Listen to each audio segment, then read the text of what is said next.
గ్రామ పంచాయతీలో మేజర్ వర్కులు పనిచేసిన వ్యవసాయ మార్కెట్ కమిటీ చైర్పర్సన్ ప్రతినిధి డేరంగుల శ్రీకాంత్కు రావాల్సిన బిల్లులు చెల్లింపు చేస్తామని శుక్రవారం మాధవరం గ్రామ పంచాయతీ సెక్రటరీ లక్ష్మీ నర్సయ్య తెలిపారు. గ్రామంలో త్రాగునీటి అవసరం ఉన్న చోట మాత్రమే కొత్త బోర్లు వేస్తామని తెలిపారు.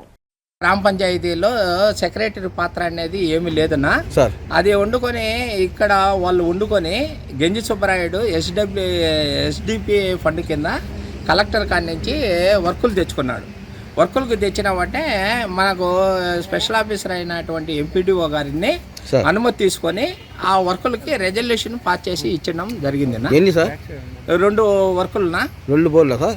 ఎక్కడికి పంచాయతీలు ఎక్కడికి ఎక్కడెక్కడ అనే కాదు, ఆడ వండుకొని ఎస్కే నగర్ హరిజన్ వాడికి ఒకటి, తర్వాత ఇంకొకటి అన్నో తీసుకొని వచ్చారన్న.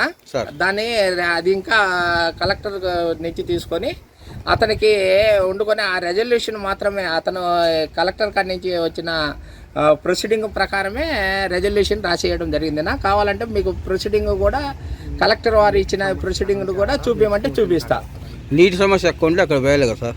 ఇప్పుడు గ్రామ పంచాయతీలో ఇది మేజర్ గ్రామ పంచాయతీ, ఎక్కడైతే ప్రజా సమస్య నీటి సమస్య ఉందో అక్కడే వేయాలి కదా బోర్లు. అక్కడే వేపిస్తాంనా. అది ఇప్పుడే కాదు, జియాలజిస్ట్ తొడుకొని రావాలి, అతను పాయింట్ పెట్టాలి, అవన్నీ చేస్తేనే నీళ్లు పడితేనే అతనికి బిల్లు చెల్లిస్తానా, లేకపోతే వాళ్ళు చెల్లించన్నా. మాధవరం గ్రామ పంచాయతీలో గతంలో ఉన్నటువంటి డేరంగుల శ్రీకాంత్ గారు కొన్ని పైప్ లైన్ డ్యామేజెస్ చేశాడు సార్. నేను ఆ పైప్ లైన్ డ్యామేజ్ చేసినప్పుడు సర్పంచ్ గారి దృష్టికి తీసుకొని పోయినా. సర్పంచ్ గారు వచ్చేసి మీటింగ్లో పెట్టి సర్పంచ్ గారు రెజల్యూషన్ పాస్ చేసి అతనికి ఎంబుక్ చేపిస్తే ఆర్డబ్ల్యూసిఏఈ గారికి పంపిస్తే ఆ ఆర్డబ్ల్యూసిఏఈ గారు ఈయన చేసిన వర్కులకు ఎంత డబ్బు అనేది ఎంబుక్లో నమోదు చేస్తే అతనికి గ్రామ పంచాయతీలోంచి అమౌంట్లోంచి బిల్లు పెడతారు.